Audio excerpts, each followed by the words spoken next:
Assalamualaikum warahmatullahi wabarakatuh. Perkenalkan, nama saya Yusef Tika Wijaya dari Pendidikan Matematika Universitas Teknokrat Indonesia. Pada video kali ini, di sini saya akan membahas tentang materi persamaan diferensial lanjut. Di mana pada materi persamaan diferensial lanjut, yang pertama kita akan membahas tentang permasalahan nilai awal. Yang kedua, kita akan membahas solusi deret persamaan diferensial linier orde 2. Yang ketiga, kita akan membahas tentang persamaan diferensial linier non-homogen, dan yang keempat kita akan membahas tentang deret Fourier.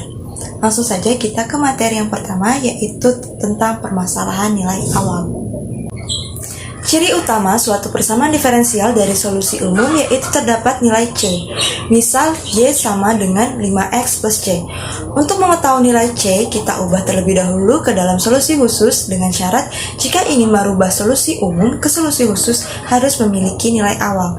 Jadi, solusi khusus diperoleh dari solusi umum yang telah diketahui nilai awalnya. Untuk lebih memahami tentang materi permasalahan nilai awal, langsung saja kita ke contoh soal, yaitu dy per dx sama dengan 7x kuadrat min 3x dengan nilai y0 atau nilai awalnya adalah 5. Untuk cara menjawabnya, kita akan mencari nilai d-nya terlebih dahulu dengan mengkalikan kedua ruas dengan dx. Jadi, dy per dx dikali dx sama dengan 7x kuadrat min 3x dikali dengan dx.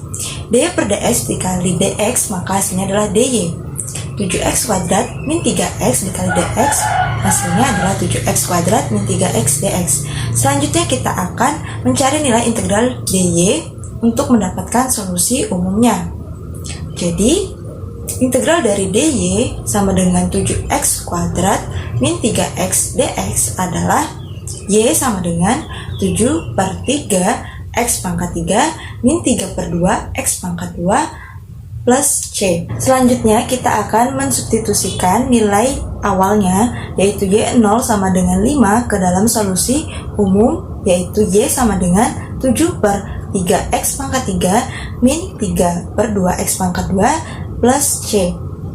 Nah, di sini Y-nya adalah 5, sedangkan nilai X-nya adalah 0. Jadi, 5 sama dengan 7 per 3 dikalikan 0 pangkat 3 dikurang 3 per 2 0 pangkat 2 ditambah C.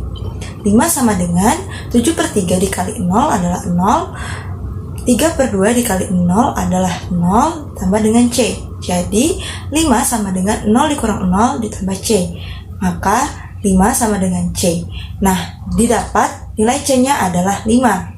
Jadi solusi khususnya adalah Y sama dengan 7 per 3 X pangkat 3 min 3 per 2 X pangkat 2 plus 5. Selanjutnya kita akan masuk ke materi yang kedua, yaitu tentang solusi deret persamaan diferensial linier orde 2. Bentuk umum dari persamaan diferensial biasa orde 2 koefisien konstan yaitu A d kuadrat y per dx kuadrat plus b dy per dx plus cy sama dengan rx, di mana a, b, dan c adalah koefisien konstan.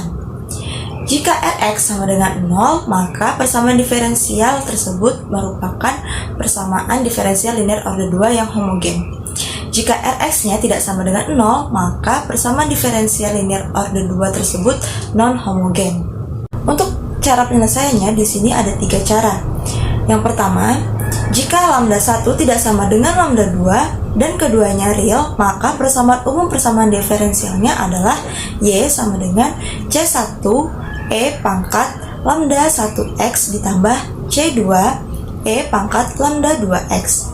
Yang kedua, jika lambda 1 sama dengan lambda 2 sama dengan lambda dan real, maka persamaan umum persamaan diferensialnya adalah y sama dengan e pangkat lambda x dikali c1x ditambah c2. Yang ketiga, jika lambda 1 dan lambda 2 kompleks konjugat, lambda 1 sama dengan a plus omega i dan lambda 2 sama dengan a min omega i, maka persamaan umum persamaan diferensialnya adalah y sama dengan e pangkat ax dikali c1 cos omega x ditambah c2 sin omega x. Nah, untuk lebih memahami tentang materi ini, langsung saja kita ke contoh soal. Y double aksen dikurang 6Y aksen dikurang 7Y sama dengan 0. Nah, untuk cara menjawabnya kita ubah ke dalam persamaan karakteristiknya terlebih dahulu. Jadi, lambda kuadrat dikurang 6 lambda dikurang 7 sama dengan 0. Selanjutnya ini kita faktorisasikan. Maka lambda min 7 dikali dengan lambda plus 1 sama dengan 0. Lambda satunya didapat 7 dan lambda 2 nya didapat negatif 1. Karena lambda 1 tidak sama dengan lambda 2, maka persamaan karakteristiknya adalah Y sama dengan C1 E pangkat lambda 1X ditambah C2 E pangkat lambda 2X. Nah, di sini didapat lambda satunya adalah 7 dan lambda 2-nya adalah negatif 1.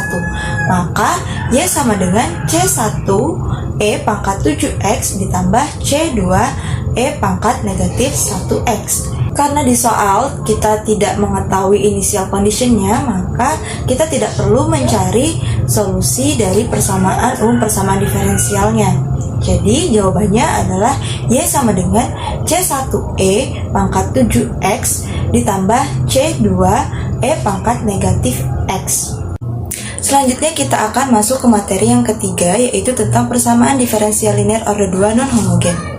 Bentuk umum dari persamaan diferensial biasa order 2 dengan koefisien konstan yaitu A D kuadrat Y per DX kuadrat ditambah B DY per DX ditambah CY sama dengan RX. Atau bentuk umum lainnya yaitu A D kuadrat ditambah BD ditambah C dikali Y sama dengan RX, di mana RX-nya tidak sama dengan 0. Penyelesaian dari persamaan diferensial linear order 2 yaitu adalah Y sama dengan YH plus YP, di mana YH merupakan penyelesaian homogen dan YP adalah penyelesaian khusus atau penyelesaian non-homogen. Untuk penyelesaian persamaan diferensial linear non-homogen ini disesuaikan dengan bentuk nilai Rx-nya. Jika nilai Rx-nya adalah KE pangkat gamma X, maka penyelesaian non-homogennya adalah CE pangkat gamma Y. Selanjutnya untuk polinomial, jika Kx pangkat N, maka penyelesaian non-homogennya adalah K1X plus K0. Nah, selanjutnya ini dapat dilihat di tabel yang tertera pada video. Untuk lebih memahami tentang materi persamaan diferensial linear non-homogen ini, mari kita simak contoh soal berikut ini. Y double aksen dikurang 3Y aksen ditambah 2Y sama dengan 16X. Nah, untuk cara menjawabnya, langkah pertama yaitu kita ubah ke dalam persamaan karakteristiknya terlebih dahulu. Jadi, lambda kuadrat dikurang 3 lambda ditambah 2 sama dengan 0. Kemudian, kita cari akar persamaan karakteristiknya, maka hasilnya adalah lambda dikurang 2 dikali lambda dikurang 1 sama dengan 0. Nah, didapat lambda satunya adalah 2 dan lambda 2-nya adalah 1. Karena hasil persamaan karakteristiknya mempunyai akar yang berbeda, maka solusi homogennya adalah YH sama dengan C1E pangkat lambda 1X ditambah C2E pangkat lambda 2X. Maka dapat ditulis YH sama dengan C1E pangkat 2X ditambah C2E pangkat X. Langkah kedua, kita akan mencari persamaan partikular. Karena nilai Rx berupa polinomial, maka YP sama dengan K1X ditambah K0. Nah, kemudian YP ini jika diturunkan, maka hasilnya adalah K1, dan jika diturunkan lagi atau diturunkan di turunan kedua, maka hasilnya adalah YP sama dengan 0. Langkah yang ketiga yaitu kita substitusi hasil partikular ke fungsi Y. Jadi, Y double aksen dikurang 3Y aksen ditambah 2Y sama dengan 16X. Y double aksennya adalah 0. Lalu Y aksennya adalah K1 dan Y-nya adalah K1X ditambah K0. Maka 0 dikurang 3K1 ditambah 2 dikali K1X ditambah K0 sama dengan 16X. 0 dikurang negatif 3K1 adalah negatif 3K1. 2 dikali K1X ditambah K0 adalah 2K1X ditambah 2K0. Jadi, negatif 3K1 ditambah 2K1X ditambah 2K0 sama dengan 16X. Karena pada ruas kanan dan kiri terdapat nilai X yaitu 2K1X dan 16X, maka kita akan membaginya dengan 2X untuk mendapatkan hasil dari K1. Maka didapat K1-nya adalah 8.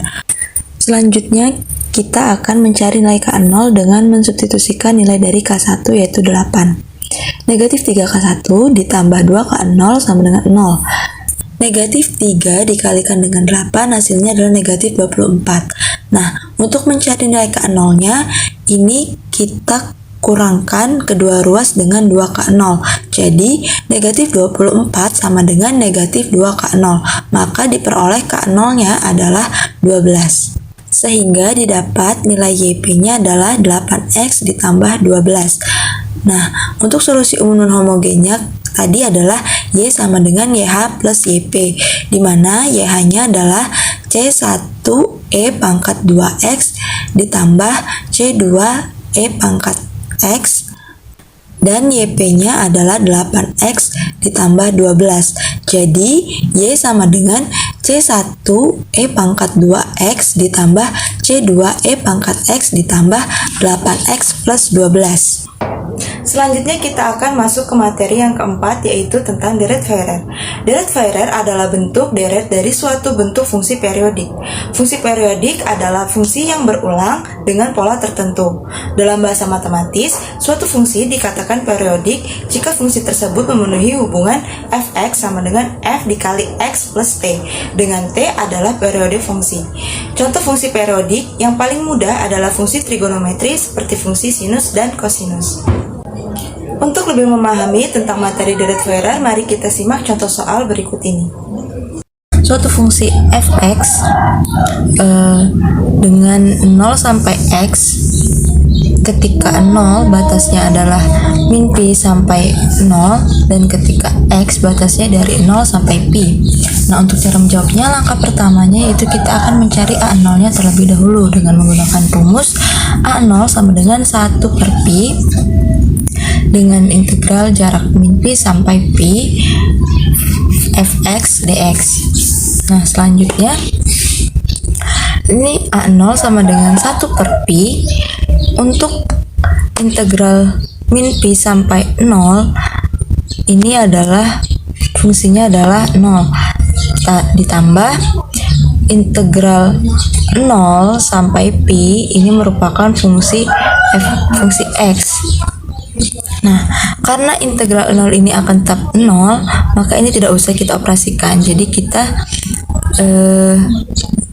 langsung saja kita operasikan yang integral fungsi x-nya saja. Nah, integral x ini, integral dari x ini adalah 1 per 2 x kuadrat. Jadi 1 per pi dikali 1 per 2 x kuadrat dengan batasnya adalah 0 sampai pi.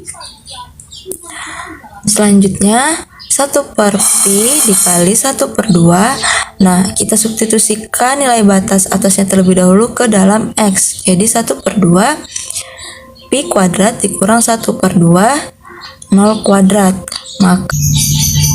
Nah, karena 1 per 2 dikali 0 hasilnya adalah 0, maka hasilnya adalah 1 per pi dikali 1 per 2 pi kuadrat. 1 per pi dikali pi kuadrat per 2 hasilnya adalah pi kuadrat per 2pi. Nah, ini kita sederhanakan menjadi pi per 2. Jadi hasil A0-nya adalah pi per 2. Selanjutnya kita mencari AN.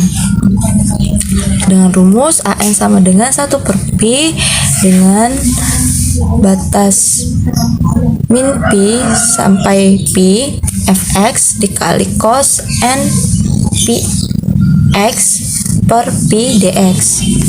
Nah, ini karena pi ini bisa kita coret, maka 1 per pi dengan integral min pi sampai pi fx dikali cos nx dx. Jadi 1 per pi integral min pi sampai 0 untuk fungsi 0 cos nx ditambah integral 0 sampai pi untuk fungsi x dikali cos nx. Untuk integral 0 ini kita tidak perlu mengoperasikannya, maka kita langsung saja ke integral untuk fungsi x dikali cos nx. Nah, jadi 1 per pi dikali integral 0 sampai pi x cos nx adalah 1 per pi x sin atau sin x tambah cos 1 per n dengan batasnya adalah 0 sampai pi. Nah, selanjutnya ini kita substitusikan nilai batas atas dan batas bawahnya ke dalam fungsi x. Jadi 1 per pi x-nya kita ubah menjadi pi dikali sin ditambah cos 1 per n dikurang 0 dikali sin ditambah cos 1 per n. Nah, ini kita operasikan, maka hasilnya adalah 1. Nah, mungkin itu saja yang bisa saya sampaikan. Semoga dapat dipahami. Saya akhiri. Wassalamualaikum warahmatullahi wabarakatuh.